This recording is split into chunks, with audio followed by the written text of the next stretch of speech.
So Dara, tell us a little bit about yourself, who you are and what you do, and how did you start as an artist? Okay, so I'm Dara Oshin, and I do art, I guess, mostly full-time, except that I also have a family that's kind of demanding, so that takes up a lot of my time as well, so I balance that out.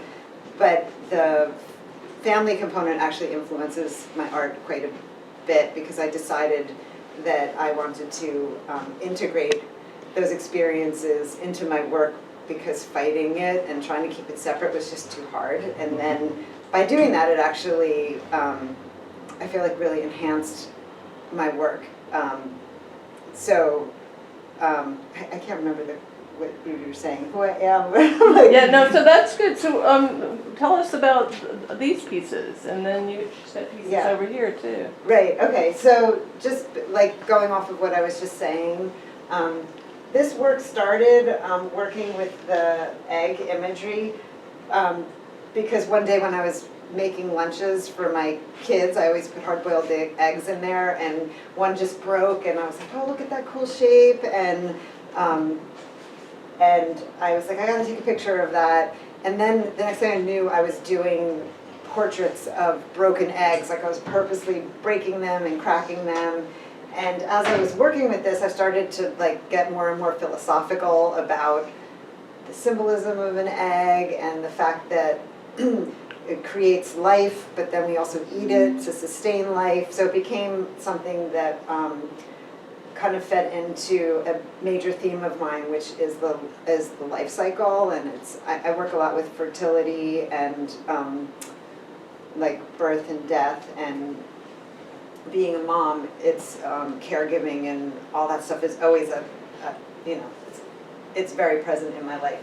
So so when I started working with the other found woods and other objects, it was really a celebration of nature, and what I wanted to do was to bring nature up to the level that people think of religion as. I wanted nature to be a religion, because I felt like it was something in the world that everybody could agree on was sacred, and if we all kind of just believed in Mother Nature, that everything would be wonderful and we wouldn't have wars about somebody else's beliefs being all different.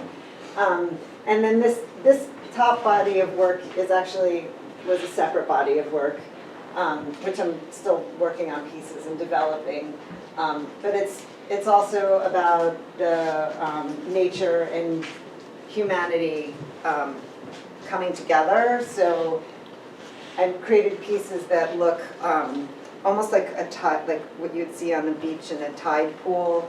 And then as you look, you find little remnants of evidence of human trespassing, or so it's kind of like the life cycle again in a different way. It's one's kind of more woodsy and one's more beachy, I guess. Oh, very nice, very nice. So, what do you think you want others to feel about your work?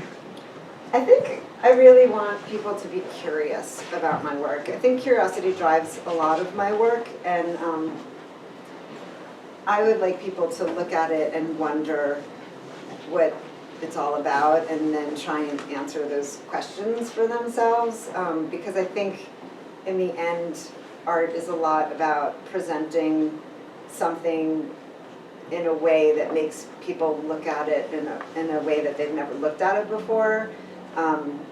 So I think curiosity is probably the biggest thing. And it's important to me to have my work be aesthetically pleasing. That's not always the case with all art, but I think for me it's also an important part of it. Thanks. And what would you like to achieve this year as an artist? I am in a phase right now of experimentation and playing. Like, I just really had this desire to get back to the root of what made me start making art in the first place, which was really driven by curiosity myself, but also the playing and the discovery of it. I think it's so easy, especially living in New York City, to get sucked into the commercial side of it and wanting to sell. And it could change, for me, it could change my work if I fall too much into, oh, I think this will sell, or I think, you know, so I've actually made a commitment to myself this year that I just want to experiment and play and see where it goes. So. That sounds great. Yeah, thank you so much.